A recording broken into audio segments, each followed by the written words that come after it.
Hi hello नमस्कार। आजच्या व्हिडिओमध्ये मी रेश्मा तुमचं खूप खूप मनापासून स्वागत करते। तर आजच्या व्हिडिओमध्ये आज आपण बघणार आहोत कस्टर्ड फ्रूट केक। तर हा केक मी बिना मैदा, बिना ओव्हन आणि बिना ऑइल आणि बिना साखरेचा केक बनवून दाखवणार आहे। अतिशय सोपी रेसिपी आहे आणि लहान मुलांना म्हणाल तर हेल्दी रेसिपी आहे आणि लहान मुलंसुद्धा खूप आवडीने हा केक खातील। तर पाहताच क्षणी तुम्हाला समजतच असेल की आपला हा केक किती सॉफ्ट आणि स्पंजी असा झालेला आहे। तुमचा ही केक असाच बनवून तयार होईल। फक्त मी दिलेल्या टिप्सनुसार तुम्ही जर केक बनवाल तर तुमचा ही केक छान असा सॉफ्ट स्पंजी बनवून तयार होईल। हा केक बनवण्यासाठी आपल्याला फक्त घरच्या साहित्यामध्ये हा केक बनवून तयार होणार आहे। तर त्यासाठी मी इथे पॅन घेतलेला आहे, त्याच्यामध्ये 1 कप इतकं चिरलेला गूळ घालून घेते। आता या गुळामध्ये मी अर्धा कप इतकं पाणी घालून घेते। तर हा गूळ आपल्याला छान असा पाण्यामध्ये मिक्स होईल इतकं आपल्याला हे पाणी उकळून घ्यायचं आहे। गॅसची फ्लेम मी इथे फास्टच ठेवलेली आहे। फक्त आपल्याला यामध्ये गूळ फक्त वितळून घ्यायचा आहे। तर केक बनवताना ना अगदी परफेक्ट मेजरमेंट असलं तर केक अगदी छान आणि परफेक्ट बनून तयार होतो। तर इथे बघा हा गूळ छान वितळला गेलेला आहे। आता गॅसची फ्लेम आपल्याला बंद करून घ्यायची आहे आणि आपल्याला हे गुळाचं पाणी जे आहे ते संपूर्णपणे आपल्याला थंड करून घ्यायचं आहे। गुळाचं पाणी थंड झालं की लगेचच आपण ड्राय इन्ग्रेडियंट्स जे असतात ते मिक्स करून घेऊयात। त्यासाठी मी इथे 1.5 कप इतकं मी इथे गव्हाचं पीठ आपण जे रेग्युलर वापरतो ना तेच इथे मी घेतलेलं आहे। गव्हाच्या पिठाऐवजी तुम्हाला जर मैदा हवा असेल तर तुम्ही मैदासुद्धा घेऊ शकता। तर आता आपण कस्टर्ड फ्रूट केक बनवणार आहोत। यासाठी मी इथे कस्टर्ड पावडर वापरलेली आहे। तर इथे मला ही कस्टर्ड पावडर 30 रुपयाची मी इथे घेतलेली आहे। तर अर्धा कप इतकी मी इथे कस्टर्ड पावडर घेतली आहे। तर बघा कस्टर्ड पावडरमध्ये सुद्धा फ्लेवर असतात। तर इथे मी व्हॅनिला फ्लेवरचा कस्टर्ड पावडर इथे घेतली आहे। तुम्हाला जो फ्लेवर आवडत असेल तो तुम्ही घेतला तरीही चालेल। आता इथे मी तुम्हाला दाखवते। तर बघा 1 टीस्पून म्हणजे आपला हा जो रेग्युलर चमचा असतो तो, आणि हाफ टीस्पून म्हणजे त्याचा अर्धा चमचा असतो तो, आणि टेबलस्पून म्हणजे मोठा चमचा जो असतो ना बघा आपल्या घरामध्ये मोठा चमचा असतो तो, टीस्पून आणि मोठा टेबलस्पून आणि हाफ टीस्पून ह्यामध्ये फरक आहे। तर आपल्याला जो रेग्युलर घरामध्ये चमचा असतो ना तो घ्यायचा आहे। तो 1 चमचा आपल्याला बेकिंग पावडर आणि त्याचा अर्धा चमचा आपल्याला बेकिंग सोडा घालायचा आहे। आता आपण हे जे ड्राय इन्ग्रेडियंट घेतलेले आहेत ते सगळे आपल्याला छान चाळणीने चाळून घ्यायचं आहे। असं केलं की छान आपला केक स्पंजी व्हायला मदत होते।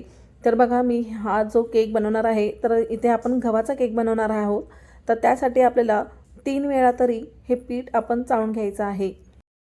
तर या ठिकाणी मला नीट चाळता येत नाहीये, तर त्यासाठी मी इथे मोठं भांडं घेतलं आहे आणि आता मी याला 3 वेळा असंच अलटीपलटी करून मी याला चाळून घेणार आहे। जर तुम्हाला अजून एकदा चाळून घ्यायचं असेल तर तुम्ही घेतलं तरीही चालेल। तर बघा आपल्याला हे पीठ 2 ते 3 वेळा तरी 100% आपल्याला हे चाळून घ्यायचं आहे। याने काय होईल, आपला जो कण आहे ना पिठाचा तो कण छान असा म्हणजे असा हलका होतो आणि केक फुगायला सुद्धा मदत होते। यासाठी आपल्याला हे पीठ छान असं चाळून घ्यायचं आहे। तर हे पीठ चाळून घेण्यासाठी अजिबात कंटाळा करू नका। तर ही आपली जी प्रोसेस आहे ती आपल्याला करायचीच आहे। जर तुम्ही ही प्रोसेस कराल तरच तुमचा केक जाळीदार आणि छान असा सॉफ्ट स्पंजी बनून तयार होणार आहे। तर तुम्ही बघू शकता मी इथे एकदा चाळून घेतल्यानंतर मी पुन्हा भांड्यामध्ये शिफ्ट केलं आणि आता पुन्हा याला मी दुसऱ्यांदा मी आता पीठ हे चाळून घेते। ह्या पद्धतीने जर तुम्ही केक बनवाल आणि मुलांना जर तुम्ही खाऊ घालाल तर त्यांना कळणार सुद्धा नाही की हा आपण जो घरी बनवलेला केक आहे तो गव्हाचा पिठाचा बनवला आहे आणि तेही आपण घरी बनवलेला आहे। त्यांना असं वाटेल की हा बाहेरूनच केक आपण विकत घेऊन आलेला आहे। 100% गॅरंटी देऊन सांगते की हा केक इतका सुंदर बनून तयार होतो। तर ही रेसिपी तुम्ही नक्की ट्राय करा। आता मी इथे तिसऱ्यांदा पुन्हा याला मी चाळून घेणार आहे। आता यासोबतच जर तुम्हाला दूध पावडर घालायची असेल तर तुम्ही दूध पावडर घालून सुद्धा याला चाळून घेऊ शकता, किंवा दूध पावडर घातली नाही तरीही चालेल। दूध पावडरमुळे आपला केक तर स्पंजी व्हायला मदत होतेच, शिवाय त्या टेस्टलाही तो अप्रतिम व्हायला मदत होते। आता आपण केकचं जे मिश्रण बनवलेलं आहे याला मी 3 वेळा तरी चाळून घेतलेलं आहे, तुम्ही बघितलंच असेल। तर बघा तुम्ही बघू शकता आधीच्या पिठापेक्षा आपलं हे जे पीठ आहे किती हलकं दिसत आहे. जेव्हा तुम्ही केक बनवाल तेव्हा तुमच्या लक्षातच येईल. आता आपल्याला ज्या भांड्यामध्ये हे केकचं बॅटर बनवायचं आहे त्याच भांड्यामध्ये आपल्याला हे मिश्रण काढून घ्यायचं आहे. तर आता आपलं हे केकचं पीठ बनून तयार झालेलं आहे. पण त्याआधी आपल्याला टोप गॅसवरती मोठा ठेवून द्यायचा आहे, ज्यामध्ये आपल्याला केक बेक करून घ्यायचा आहे. आणि त्याच्या आधीच आपल्याला यामध्ये या प्रकारची अशी तुमच्याकडे जी जाळी आहे ती जाळी ठेवून द्यायची आहे. सोबतच त्यावरती घट्ट असं झाकण बसेल याला असं झाकण लावून द्यायचं आहे. आणि फास्ट गॅस ठेवून आपल्याला केकचं पुढची तयारी करून घ्यायची आहे. म्हणजे हाय फ्लेमवरती आपल्याला 10 मिनटाकरिता तरी हा टोप गॅसवरती ठेवून द्यायचा आहे असाच झाकून. तर तोपर्यंत मी ज्या टीनमध्ये हा केक बेक करणार आहे तिथे याला मी इथे तेल लावून घेते. सोबतच मी इथे यामध्ये जे गव्हाचं पीठ आपण वापरलेलं होतं त्यामध्ये गव्हाचं पीठ जे आहे थोडंसं भुरभुरून घेणार आणि सगळीकडे पसरवून घेणार आहे. तर बघा तुम्हाला व्हिडिओमध्ये दिसतच असेल या पद्धतीने आपल्याला छान व्यवस्थित पीठ पसरवून घ्यायचं आहे आणि हे लावायचं आहे. जर तुम्हाला ही पद्धत करायची नसेल तर तुम्ही बटर पेपर लावलात तरीही चालेल. तर बघा लक्षात असू द्यात आपल्याला केक बनवण्या अगोदर आपल्याला गॅसवरती टोप ठेवून द्यायचा आहे आणि आपल्याला हा टीन रेडी आधीच करून ठेवायचा आहे. कारण की लगेचच आपण बॅटर हे मिश्रण मिक्स केलं की लगेचच आपल्याला याला बेक करायला ठेवून द्यायचं आहे. असंच ठेवून द्यायचं नाही. आपण यामध्ये बेकिंग पावडर आणि बेकिंग सोडा घातला आहे. तो लगेच ॲक्टिवेट झाल्यानंतर तो म्हणजे फुलायला मदत होते. जर तुम्ही असंच ठेवून दिलं तर तो केक पाहिजे तसा फुलणार नाही. आता यामध्ये आपण जे गुळाचं पाणी करून ठेवलं होतं ते संपूर्णपणे थंड झालेलं आहे. आता आपण यामध्ये गाळणीने गाळून यामध्ये आपल्याला घालायचं आहे. इथं मी सगळं गुळाचं जे पाणी आपण बनवलेलं होतं ते संपूर्ण मी इथे घालून घेतलं आहे. असं केल्याने गुळामध्ये जी घाण असेल ती साईडला निघून जाईल. आता स्पॅच्युलेच्या साहाय्याने मी इथे कट आणि फोल्डमध्ये याला मिक्स करून घेत आहे. जर तुमच्याकडे विस्कर असेल तर तुम्ही त्याच्या साहाय्याने सुद्धा मिक्स करून घेऊ शकता किंवा चमच्याने सुद्धा तुम्ही व्यवस्थित मिक्स करून घेऊ शकता. तर यामध्ये गठड्या अजिबात होता कामा नये यासाठी व्यवस्थित आपल्याला याची काळजी घेऊन आपल्याला मिक्स करून घ्यायचं आहे. तर मगाशी तुम्हाला मी सांगितलं की इथे दूध पावडर पण घालायची आहे. माझ्याकडून ते राहून गेलं होतं तर आता मी इथे दूध पावडर घालून घेते. तर बघा इथे मी अर्धा कप इतकं दूध पावडर घातलेली आहे. जर तुम्हाला दूध पावडर घालायची नसेल तर तुम्ही स्किप केलं तरीही चालेल. किंवा जे बघा 10 रुपयाचे पॅकेट्स भेटतात दूध पावडरीचे ते तुम्ही 2 पॅकेट्स इथे घातले तरीही चालेल. किंवा तुम्हाला जर कंडेन्स मिल्क घालायचं असेल तर तुम्ही 1/4 इतकं यामध्ये घालून घ्या.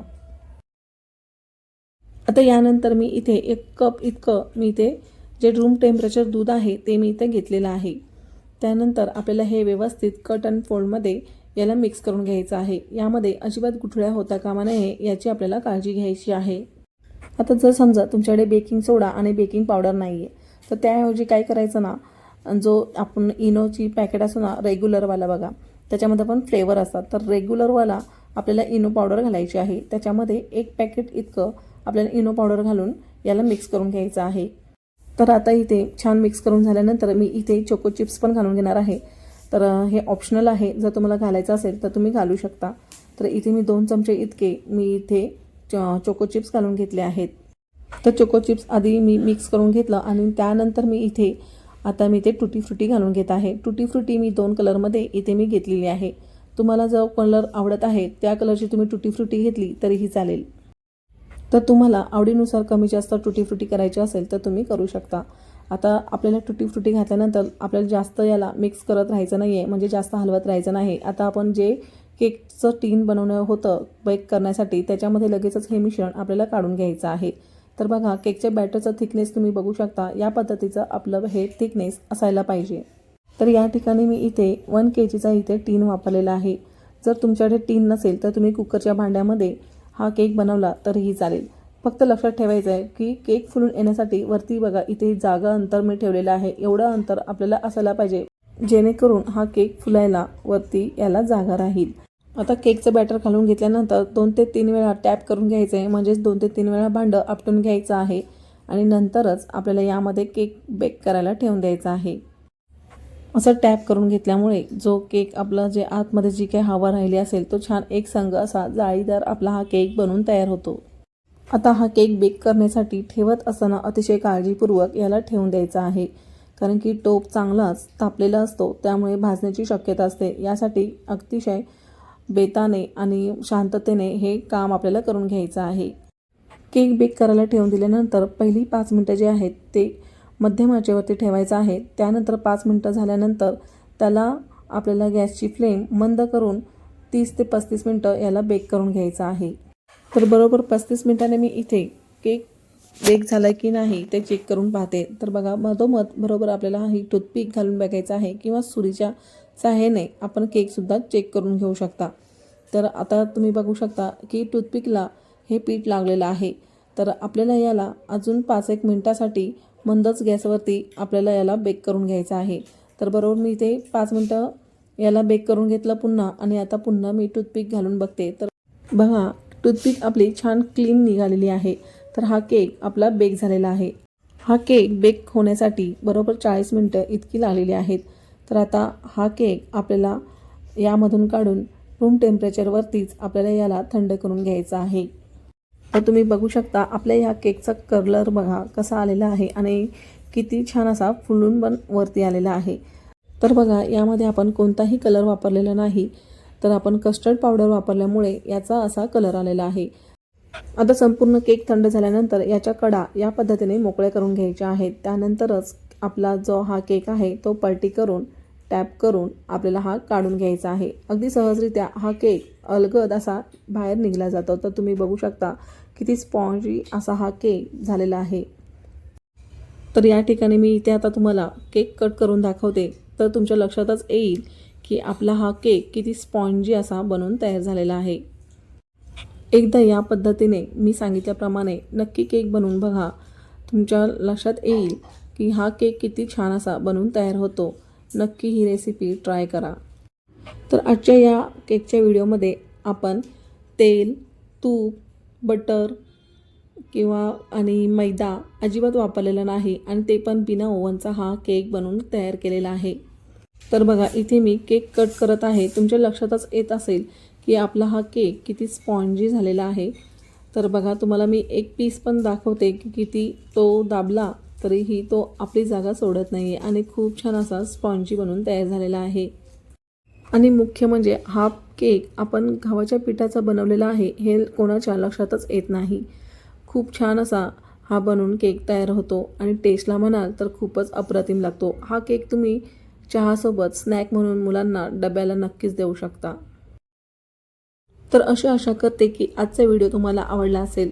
रेशूज रेसिपी अँड ब्लॉग चॅनलवरती जर तुम्ही नवीन आला असाल तर सबस्क्राईब करायला अजिबात विसरू नका. चला तर मग सबस्क्राईब करा, लाईक करा आणि महत्त्वाचं म्हणजे खूप खूप शेअर करा. तर भेटूयात अशाच एका छानशा एका नवीन व्हिडिओसोबत. Bye bye.